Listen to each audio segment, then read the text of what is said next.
ஆனால் எந்த காரணத்திற்கும் டங்ஸ்டன் சுரங்கம் தமிழகத்திற்கு வரப்போவது கிடையாது. இது முற்றுப்புள்ளி.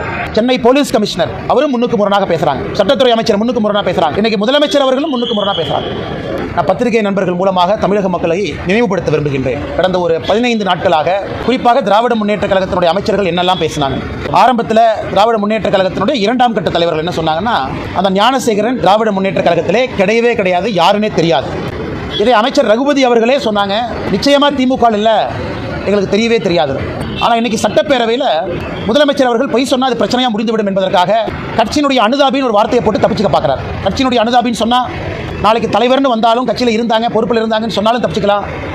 கட்சிக்கு சம்பந்தம் இல்லை என்பதற்காக தமிழக மக்களை திசை திருப்புவதற்காக முதலமைச்சர் அவர்கள் இன்னைக்கு பாதி கிணத்தை தாண்டி வந்திருக்கார். அனுதாபி என்கின்ற வார்த்தையை பயன்படுத்தியிருக்கிறார். மாநில அரசே ஒரு செய்தி குறிப்பு பொய்யாக கொடுக்க முடியும். முதல்ல விசாரிச்ச அதிகாரி யார்? விசாரிச்ச அதிகாரி மீது நடவடிக்கையே இல்லை. சென்னை போலீஸ் கமிஷனர் அவரும் முன்னுக்கு முரணாக பேசுறாங்க. சட்டத்துறை அமைச்சர் முன்னுக்கு முரணாக பேசுறாங்க. இன்னைக்கு முதலமைச்சர் அவர்களும் முன்னுக்கு முரணாக பேசுறாங்க.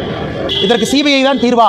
ஏன்னா உங்களுக்கு தெரியும், அடுத்து இங்கே நாங்கள் ஆர்ப்பாட்டம் போறோங்கன்னா கொடுவாய் பகுதியில் இங்கே 3 விவசாய பெருமக்களை கொலை பண்ணியிருக்காங்க. நாங்கள் சிபிஐ என்கொயரி கேட்டு நாங்கள் கடிதம் எழுதியிருக்கோம். அதற்கு முதலமைச்சர் பதில் சொல்லலை.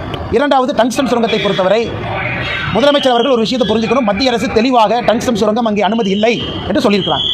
ஆனாலும் மத்திய அரசுடைய செய்திக்குறிப்பில் இது வந்து மாநில அரசுடைய பொறுப்பில் இருக்கு, மாநில அரசு முடிவெடுத்துக்கலாம், நாங்கள் நிர்பந்திக்க போவதில்லை என்பது தெளிவாக இருக்கும் பொழுது முதலமைச்சர் அவர்கள் இதற்கு ஒரு முற்றுப்புள்ளி வச்சிருக்கணும். அவர் முற்றுப்புள்ளி வைக்காத காரணம் தான் மதுரையில் கடந்த 2 நாட்களாக விவசாயிகளுடைய பேரணி கொந்தளிப்பெல்லாம் நம்ம பார்க்குறோம். முதலமைச்சர் ஒரு மூத்த அமைச்சரை மதுரைக்கு அனுப்பிச்சிருக்கணும். அவங்ககிட்ட உட்கார்ந்து ஒரு மூத்த அமைச்சர் பேசியிருந்தாருன்னா 5 நிமிஷம் வேலை. அதை பேச முடியாததன் விளைவு மதுரையில் ஒரு பெரிய பேரணியை பார்த்தோம். அதனால் எந்த காரணத்திற்கும் டங்ஸ்டன் சுரங்கம் தமிழகத்திற்கு வரப்போவது கிடையாது.